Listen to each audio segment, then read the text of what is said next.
this conversation for the last 3 decades. Dr. Greer, good to have you back. Last week, I had one of those members of Congress on this show, Tim Burchett, and he said this. Take a look.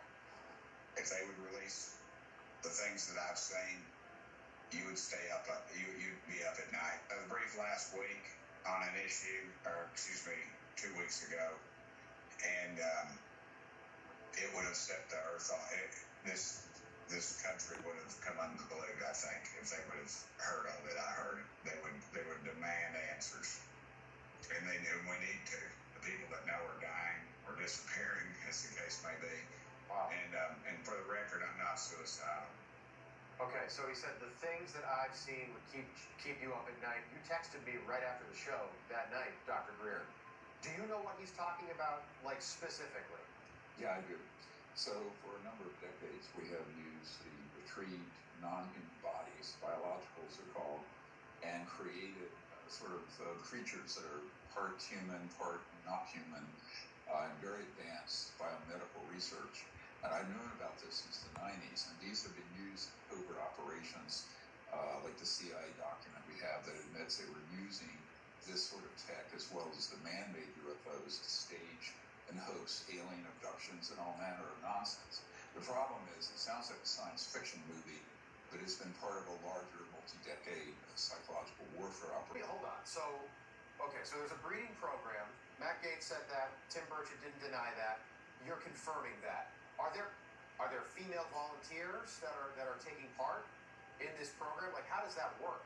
No, there are no. The human subjects are ones who have been captured in distressed areas and used for human experimentation. It's similar to what one of our whistleblowers admitted to, last year. Okay. When he said that.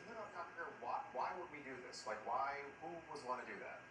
They would do it to try to create diversions and make people think that there's a threat from outer space when there isn't one, and also to confuse and cover up illegally run covert programs and say the aliens are doing it. It's a classic diversion and deception operation. Let me ask you about that. General Mike Flynn, and I don't mean to cut you off. We have Remember to the great deception in the Bible? That's why.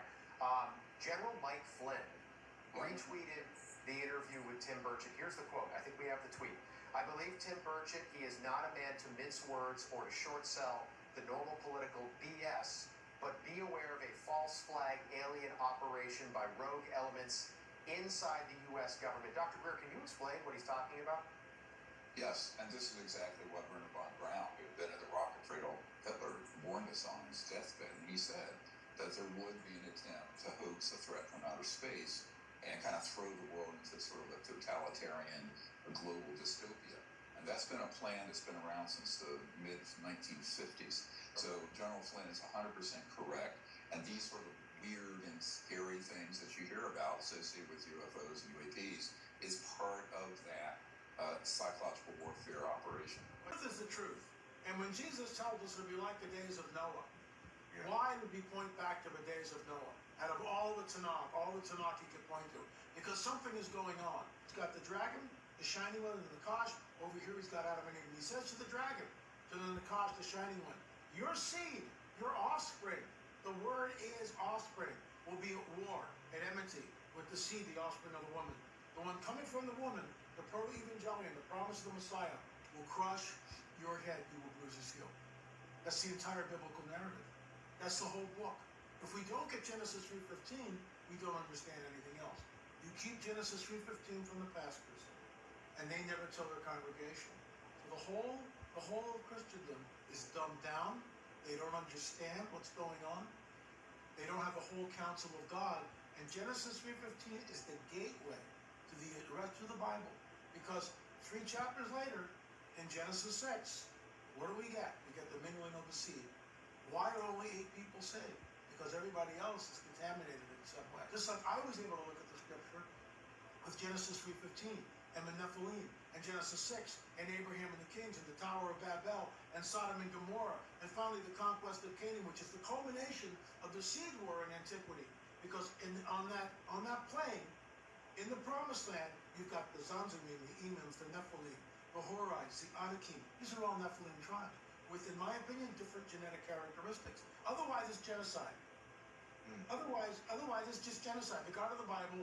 Well, how can he do this? Because these entities, the Nephilim, have no soul. What does this have to do with UFOs? Only everything, everything. Men think from fear of what's coming upon the earth. Even the elect would be deceived that that were possible. We're here. We're here. The great when deception. these guys show up, Book of Revelation, and it says what? One world religious system, one world government. That's never going to happen. Imagine reading that 200 or 300 years ago. How's that ever going to happen? Well, John must have been on mushrooms or something because that. Just we're not even going to talk about the Book of Revelation. Excuse me, the whole counsel of God. The book is unsealed, just like the book of Daniel. We can understand it. You got a one world religious system and a one world government. These guys show up, everything changes. That's how you do it. Because when they show up, they will tell us that they created all life on this planet. They genetically manipulated early man. They started the world civilization, started the world's religions. Now at this critical time in human history, they are back to usher mankind into a golden age. And Alan, we might be a lot closer than we think. Now you mentioned something very briefly, the breeding program. What exactly are you talking about? What is that?